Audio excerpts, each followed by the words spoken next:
നമസ്കാരം. നാട്ടുകാരുടെ ആധാരം കൈക്കലാക്കി ലക്ഷങ്ങളുടെ വായ്പാ തട്ടിപ്പ് നടത്തിയ ഇടനിലക്കാരനെ മതിലകം പോലീസ് അറസ്റ്റ് ചെയ്തു. നന്മ സഹകരണ സൂപ്പർ മാർക്കറ്റ് കാളമുറിയിൽ പ്രവർത്തനം തുടങ്ങി. മന്ത്രി CN ബാലകൃഷ്ണൻ ഉദ്ഘാടനം ചെയ്തു. തനിമ സാംസ്കാരികോത്സവത്തോടനുബന്ധിച്ച് കഥകളി സദസ്സിന് തുടക്കം. വാർത്തകൾ വിശദമായി. നാട്ടുകാരുടെ ആധാരം കൈക്കലാക്കി ലക്ഷങ്ങളുടെ വായ്പാ തട്ടിപ്പ് നടത്തിയ ഇടനിലക്കാരനെ മതിലകം പോലീസ് അറസ്റ്റ് ചെയ്തു. കയ്പമംഗലം 12 സ്വദേശി മതിലകത്ത് വീട്ടിൽ സുലൈമാനെയാണ് മതിലകം SI D മിഥുനും സംഘവും പറവൂരിൽ നിന്ന് പിടികൂടിയത്. 15 ദിവസത്തിനുള്ളിൽ ബാങ്ക് വായ്പ ശരിയാക്കി കൊടുക്കും എന്ന ബോർഡുകൾ പരക്കെ സ്ഥാപിച്ചാണ് ഇയാൾ തട്ടിപ്പ് നടത്തിയിരുന്നത്. വായ്പ ആവശ്യമുള്ളവരുടെ ആധാരവും രേഖകളും കൈക്കലാക്കി കുറി ചിട്ടി സ്ഥാപനങ്ങളിൽ നിന്നും വൻതുകയ്ക്കുള്ള കുറികൾ വിളിച്ചെടുത്താണ് ഇയാൾ പണം കൈക്കലാക്കിയത്. വായ്പ വാങ്ങിയ പലരും ആധാരം തിരിച്ചെടുക്കാനായി ഇയാളെ സമീപിച്ചെങ്കിലും ആധാരം തിരിച്ചു കിട്ടിയില്ല. തുടർന്ന് കുറിസ്ഥാപനത്തെ സമീപിച്ചപ്പോഴാണ് തട്ടിപ്പ് പുറത്തറിയുന്നത്. 3 ലക്ഷം ആവശ്യപ്പെട്ടവരുടെ ആധാരം വെച്ച് ഇയാൾ 10.5 ലക്ഷം രൂപയാണ് കുറി വിളിച്ചെടുത്തിട്ടുള്ളത്. ഇതുപോലെ 20ഓളം പേരുടെ ആധാരം കൈക്കലാക്കി ഇയാൾ പണം കൈപ്പറ്റിയിട്ടുണ്ട്. ഇതേ തുടർന്ന് ഇരകൾ Mathilakam SI, Kodungallur CI, DYSP എന്നിവർക്ക് പരാതി നൽകിയിരുന്നു. ഇതിനുശേഷം ഒളിവിൽ പോയ സുലൈമാൻ പറവൂർ ടൂറിസ്റ്റ് ഹോം ലോഡ്ജിൽ ഉണ്ടെന്ന വിവരം ലഭിച്ചതിനെ തുടർന്ന് പരാതിക്കാരായ 3 പേർ ചേർന്ന് പറവൂരിൽ എത്തി റൂമിൽ പൂട്ടിയിടുകയും മതിലകം പോലീസിൽ വിവരം അറിയിക്കുകയുമായിരുന്നു. തുടർന്ന് മതിലകം പോലീസ് എത്തി ഉച്ചയോടെ സുലൈമാനെ അറസ്റ്റ് ചെയ്ത് മതിലകം സ്റ്റേഷനിൽ എത്തിച്ചു. സുലൈമാനെ പിടികൂടിയതറിഞ്ഞ് പരാതിക്കാരായ നിരവധി പേർ സ്റ്റേഷനിൽ തടിച്ചുകൂടി. Mathilakam additional SI MK Raveendran, CPOമാരായ മുഹമ്മദ് അഷ്റഫ്, കാർത്തികയൻ എന്നിവർ ചേർന്നാണ് പ്രതിയെ അറസ്റ്റ് ചെയ്തത്. കയ്പമംഗലം കേര കർഷക സഹകരണ സംഘത്തിന്റെ നന്മ സഹകരണ സൂപ്പർ മാർക്കറ്റ് കാളമുറിയിൽ പ്രവർത്തനം ആരംഭിച്ചു. മന്ത്രി CN ബാലകൃഷ്ണൻ ഉദ്ഘാടനം ചെയ്തു. സഹകരണ പ്രസ്ഥാനങ്ങൾ കൂടുതൽ സേവന രംഗത്തേക്ക് വരണമെന്ന് അദ്ദേഹം പറഞ്ഞു. മൊത്തക്കച്ചവടക്കാർ കൃത്രിമ ക്ഷാമമുണ്ടാക്കി വിലക്കയറ്റം സൃഷ്ടിക്കുകയാണെന്നും ഇതിനെ പ്രതിരോധിക്കാൻ കൂടുതൽ സഹകരണ സ്റ്റോറുകൾ അനുവദിക്കുമെന്നും മന്ത്രി പറഞ്ഞു.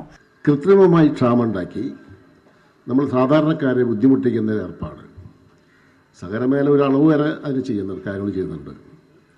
എല്ലായിടത്തും നീതി സ്റ്റോറുകളും നന്മ സ്റ്റോറുകളും ത്രിവേണി സ്റ്റോറുകളും ഇപ്പോൾ അദ്ദേഹം പറഞ്ഞത് MLA പറഞ്ഞ അസംബ്ലിയിൽ കാര്യം പറഞ്ഞാലേ അത് പാലിച്ചേ പറ്റൂ. ഗുരുവായൂരത്തിലൊന്നും അവിടെ പറയാൻ പറ്റില്ല. 140 നിയോജകമണ്ഡലത്തിലും ഒരു നോമിനേറ്റ് മെമ്പർ അടക്കമുള്ള 140 ആൾക്കാർക്ക് സഞ്ചരിക്കുന്ന ത്രിവേണി കൊടുക്കുമെന്ന് ഞാൻ പറഞ്ഞു. അപ്പോൾ ഈ മാസം ഇപ്പോൾ 21 തീയതി കൂടിയിട്ട് 140 കൊടുക്കാൻ പോകാം. വീട്ടുമുറ്റത്ത് ത്രിവേണി, സർവ്വദിക്കലും നന്മ സ്റ്റോറുകൾ, ഇപ്പോൾ 2700 നന്മ സ്റ്റോറുകൾ നേരിട്ട് നടക്കുക, ത്രിവേണി സ്റ്റോറുകൾ, അതുപോലുള്ള സൂപ്പർ മാർക്കറ്റുകൾ ഒക്കെ വില നിലവാരം പിടിച്ചു നിർത്താൻ വേണ്ടിയിട്ട് ചെയ്യാം. അത് സഹകരണ മേഖലയ്ക്കേ പറ്റുള്ളൂ.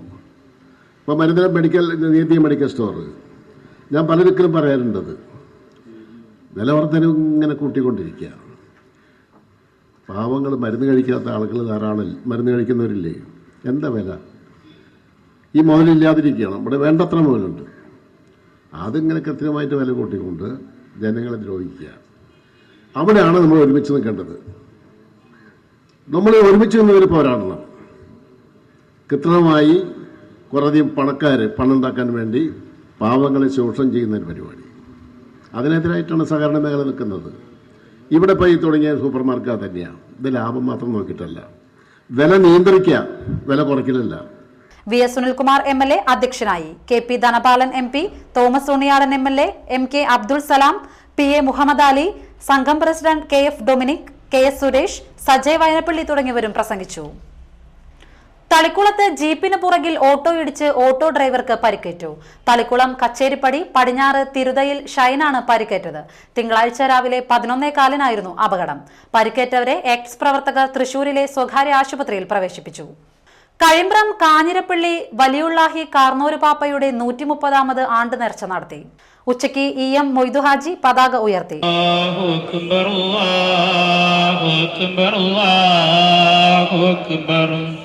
لا إله إلا الله والله أكبر الله أكبر ولله സിയാറത്താണ്.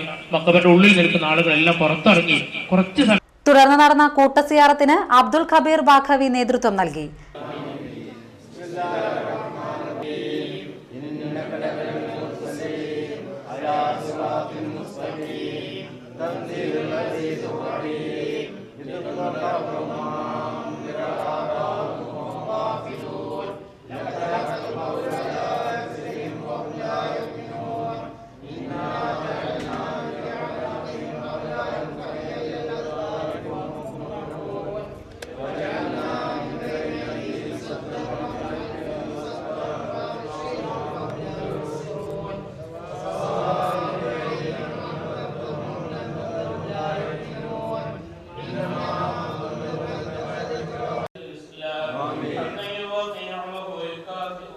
سيدنا اللهم صل صلاة كاملة وسلم سلاما تاما على سيدنا محمد الذي تنفك به العقد وتغفر جميع القرب وتقضى الله به العبائد وتنال به الروائد وحسن الخواتم ورزق الصلوات وطيبته الكريم وعلى آله وصحبه في كل لمحة ونفس بعدد كل فعل وملة وعبر راهباء ولكل قائل وفي غلاتنا الابتداء فكرودي بصدق القرآن തുടർന്ന് നടന്ന അന്നദാനം പള്ളി സെക്രട്ടറി കെ ഖാദർ ഉദ്ഘാടനം ചെയ്തു. വൈകിട്ട് ദഫ്, ഗവാലി, അറവനമുട്ട്, കോൽക്കളി, മാപ്പിളപ്പാട്ട് എന്നീ കലാപരിപാടികളും അരങ്ങേറി. നിരവധി പേർ ചടങ്ങുകളിൽ പങ്കെടുത്തു. എടത്തിരുത്തി പഞ്ചായത്തിലെ റോഡുകളുടെ ശോച്യാവസ്ഥയ്ക്കെതിരെ BJP രംഗത്ത്. റോഡുകൾ ശാസ്ത്രീയമായി നിർമ്മിച്ച് യാത്രക്കാർക്കും ജനങ്ങൾക്കും ജീവിതം സുഗമമാക്കുന്നതിനുള്ള നടപടികൾ എടുക്കണമെന്നും BJP എടത്തിരുത്തി പഞ്ചായത്ത് കമ്മിറ്റി ആവശ്യപ്പെട്ടു. പ്രസിഡന്റ് രാജേഷ് കോവിൽ അധ്യക്ഷത വഹിച്ചു. മണികണ്ഠൻ ഏകലവ്യ, പ്രേംജിത്ത് കൊല്ലാറ, സുഹാസ് തോട്ടാരത്ത്, സുധൻ, വിപിനൻ എന്നിവർ സംസാരിച്ചു. ഇനിയൊരു ഇടവേള.